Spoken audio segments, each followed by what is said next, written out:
changing of the definition. That's one of the questions she asked, is why is that change in the definition of happiness specifically such a big deal? Why is it important that we learn the earlier definition, and that the right in the Declaration of Independence to pursue happiness meant this totally different thing? Why do people need to know that? I guess my question is, we go around saying, I'm happy, just when things go well and the potty training kid goes in the potty. I mean, that makes us happy, right? Makes me happy. No kidding. So, Excuse me. So why does that help us as individuals and as society if we understand what happiness really meant, and that is the right that we have? Why is it important? The difference in the definitions of happiness that we watched in the lecture. I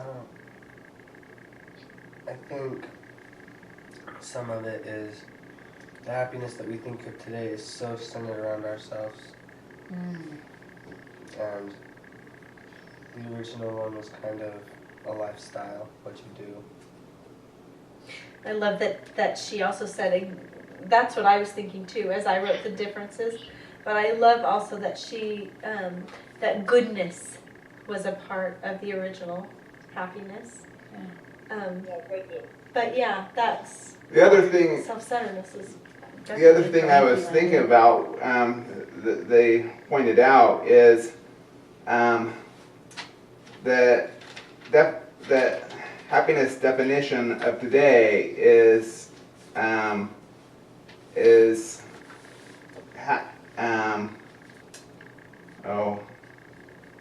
like it's a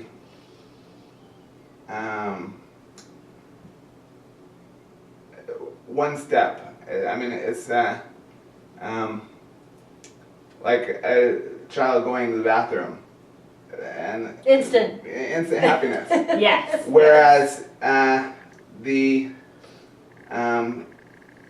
idea of happiness in the founding fathers is a way of being, and it is a result of good living or of righteous living that brings happiness. And if they're not living righteously, then no matter what they are doing, they're really not happy. Yeah. As frustrating as it was for me when I was learning Spanish, I've come to think that the English language is a bit disadvantaged in the sense that we do not have two different words for the verb to be. In Spanish you have estar, which is a kind of a current state of being, and you have ser, which is your way of being. So estar feliz, to be happy, or ser feliz, to be happy, mean two totally different things, which is exactly what we're talking about. Estar feliz is right the now. momentary, and the ser feliz is how you are. And I think that gets lost in our English language. Yeah. You know what I heard you saying, Mike, is that real happiness includes consequences. Yeah. And today's happiness doesn't. There's no consequences in that. I'm gonna slip that in here on the side because that is so good. You know what There's the else? avoidance of consequences. You know what else I thought of? That in as much as Good and bad consequences. Yeah. That's what I mean by that. Yeah. In as much as people in society still know that one of the things that our core principles is the pursuit of the right of the pursuit of happiness, that we each have that right, in as much as that's still common knowledge, which I think it probably is, that part at least would be familiar. Because happiness has been changed in what it meant, people think that they have a right to something totally different than what the founders were saying they have a right to. That's true.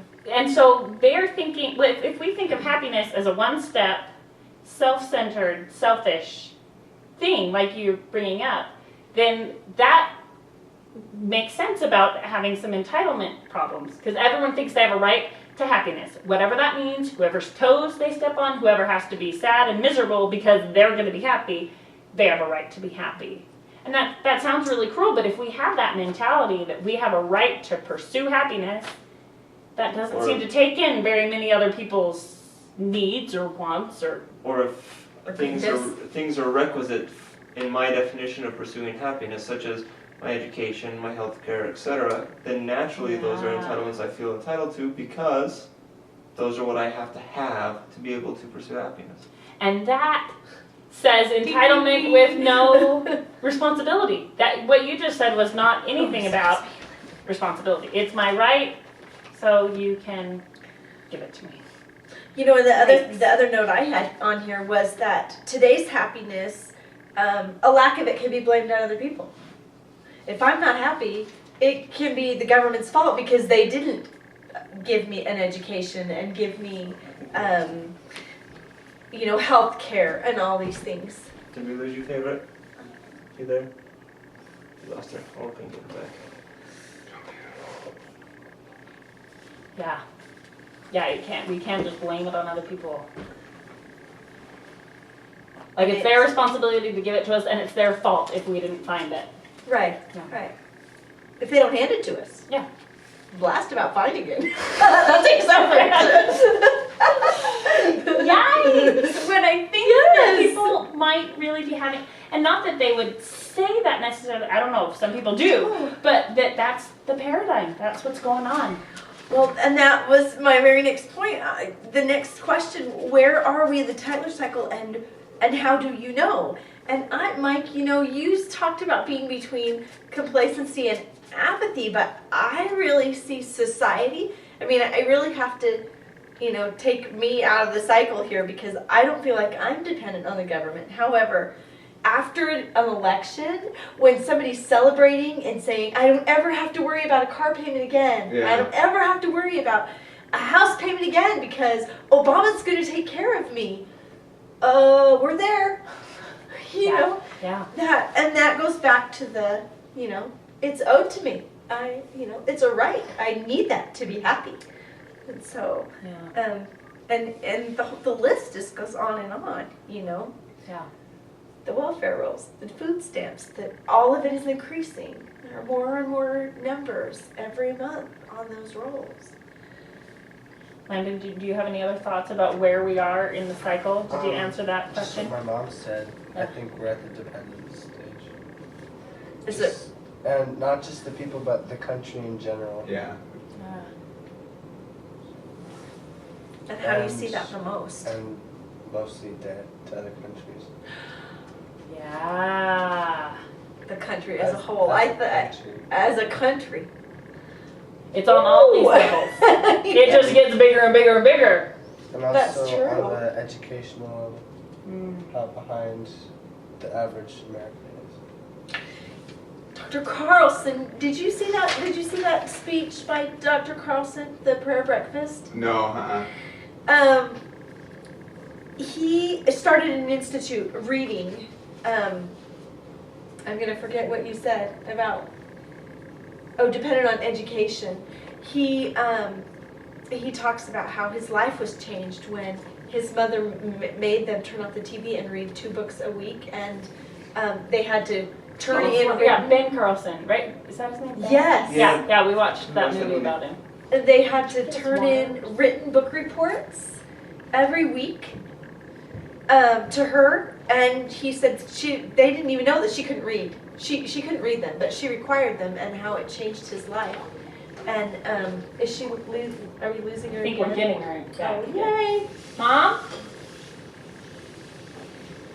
Hello? Kay? Did she call again? Yeah? But now we can't hear her. 1 sec. Try now? Yeah. There we go. Now we can hear you. Yay!